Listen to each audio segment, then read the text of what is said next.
Hello बच्चों, कल हमने ग्रामर का एक टॉपिक स्टार्ट किया था, द सेंटेंस, जिसमें हमने आपको सेंटेंस की डेफिनेशन, सेंटेंस के बारे में, इसके कितने पार्ट्स होते हैं, उसके डिटेल में आपसे मैंने चर्चा की थी।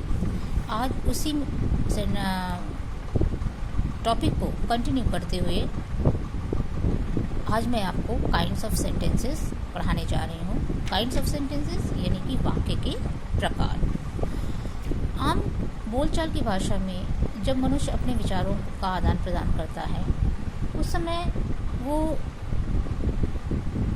अपनी बात को बताता भी है, प्रश्न भी करता है, ऑर्डर, रिक्वेस्ट, एडवाइस भी करता है, आश्चर्य भी होता है उसे कुछ बातों को सुनकर, और कभी कभी वो प्रेयर भी करता है, दुआ भी करता है, बद्दुआ भी करता है।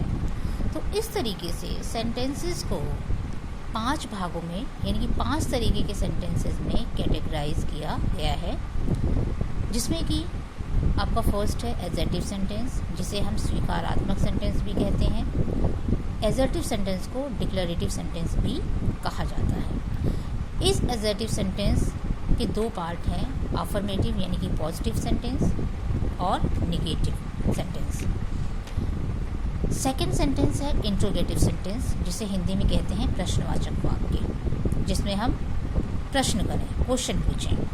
थर्ड है इम्परेटिव सेंटेंस यानी कि आज्ञासूचक वाक्य। एक्सक्लेमेटरी सेंटेंसेस, जिसे विस्मयबोधक वाक्य बोलते हैं। और 5वां है ऑप्टेटिव सेंटेंस यानी कि इच्छावाचक वाक्य। फर्स्ट सेंटेंस असर्टिव सेंटेंस यानी कि डिक्लेरेटिव सेंटेंसेस। ये इन सेंटेंसेस को मेक स्टेटमेंट और डिक्लेयर फैक्ट्स, यानी कि जब हम किसी व्यक्ति को कोई बात बताते हैं, जनरली कोई बात बताते हैं, ना तो इसमें प्रश्न किया गया है, ना इसमें एडवाइस दिया गया है, ना इसमें रिक्वेस्ट किया गया है, ना इसमें आश्चर्य हो रहा है, यानी कि ही कंप्लीटेड हिज वर्क, उसने अपना वर्क कंप्लीट किया। एफर्मेटिव सेंटेंस यानी कि पॉजिटिव सेंटेंस। सेकेंड है he did not complete his work यानी कि नेगेटिव सेंटेंस। यहाँ पे डिड नॉट आ गया तो नेगेटिव सेंटेंस हो गया। इसमें आम सिर्फ एक इन्फॉर्मेशन दी गई है, एक बात बताई गई है कि उसने अपना काम किया या उसने काम अपना नहीं किया। तो ऐसे सेंटेंसेस को क्या बोलते हैं? असर्टिव या डिक्लेरेटिव सेंटेंसेस। अब दूसरा सेंटेंस आता है इंट्रोगेटिव सेंटेंस, जिसमें कि हम क्या करते हैं? क्वेश्चन पूछते हैं, आस्क क्वेश्चंस। और इन सेंटेंसेस में इंट्रोगेशन मार्क यानी कि इस क्वेश्चन मार्क का यूज़ किया जाता है। For example, where do you live, तुम कहाँ रहते हो?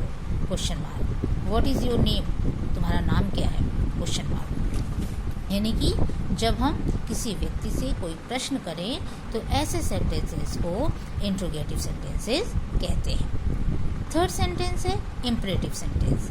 इम्परेटिव सेंटेंस ऐसे सेंटेंसेस जब हम किसी चीज़ के लिए ऑर्डर करें, एडवाइस दें या रिक्वेस्ट करें।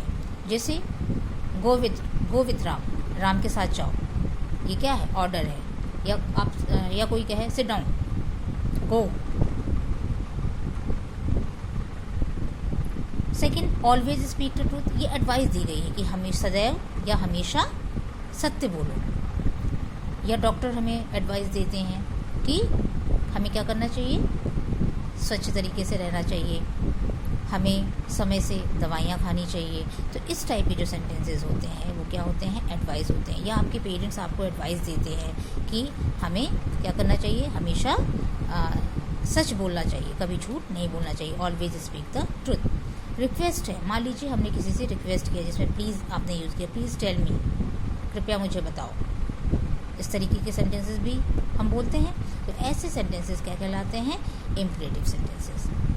अब नेक्स्ट आपका आता है एक्सक्लेमेटरी सेंटेंसेस। ऐसे सेंटेंसेस यानी कि विस्मयबोधक वाक्य। विस्मयबोधक वाक्य यानी कि ऐसे सेंटेंसेस जिससे हमारे इमोशंस यानी कि हमारी जो किसी भी चीज़ को सुनने के बाद एक सडन फीलिंग या स्ट्रॉन्ग फीलिंग या स्ट्रॉन्ग इमोशंस हमारे मुंह से निकलता है। क्या ऐसा हो गया? यानी कि an exclamatory sentences conveys a strong emotion and end with an exclamation mark. ऐसे सेंटेंसेस जो होते हैं वो कैसे वो सेंटेंसेस क्या होते हैं, आश्चर्य सूचक वाक्य होते हैं, यानी कि ऐसे वाक्य जिसको सुनने के बाद हमें आश्चर्य हो, और उस सेंटेंसेस के लास्ट में क्या होता है, एक्सक्लेमेशन का मार्क लगाया जाता है। जैसे what a beautiful baby she is. किसी बच्चे को आपने देखा और उसको देखने के बाद आपको लगा कि अरे what a beautiful baby she is, ये बेबी कितना सुंदर है, या क्या उसकी डेथ हो गई। नेक्स्ट है optative sentence, the sentence which express a wish, prayer, blessing और कर्स। ऐसे सेंटेंसेस जब हम किसी व्यक्ति के लिए, यानी कि फ्यूचर में जब हम आकांक्षा व्यक्त करते हैं, किसी चीज़ के लिए कल्पना करते हैं, विश करते हैं, प्रेयर करते हैं, ब्लेसिंग करते हैं, कर्ज करते हैं, हम दुआ, बद्दुआ, प्रार्थना ये भी करते हैं, तो ऐसे सेंटेंसेस को क्या बोलते हैं, ऑप्टेटिव सेंटेंसेस। जैसे मे यू लिव लॉन्ग, मान लीजिए आप किसी की लंबी उम्र की दुआ करते हैं, तो क्या होगा, मे यू लिव लॉन्ग। और ऐसे सेंटेंसेस के अंत में एक्सक्लेमेशन मार्क का यूज़ किया जाता है। Wish you a happy life, happy journey. मान लीजिए कोई व्यक्ति यात्रा पे जा रहा है, तो आप उसके लिए प्रार्थना कर रहे हैं कि आपकी जर्नी या आपकी यात्रा कैसी हो, खुशमय हो, यानी कि अच्छी यात्रा हो आपकी। तो ऐसे सेंटेंसेस, यानी कि ये जो आपके सेंटेंसेस हैं, कल भी मैंने आपको वर्क दिया था कि आपको सेंटेंसेस लिखने हैं, एक कॉपी बनानी है जिसमें कि आपको द सेंटेंस टॉपिक स्टार्ट करना है।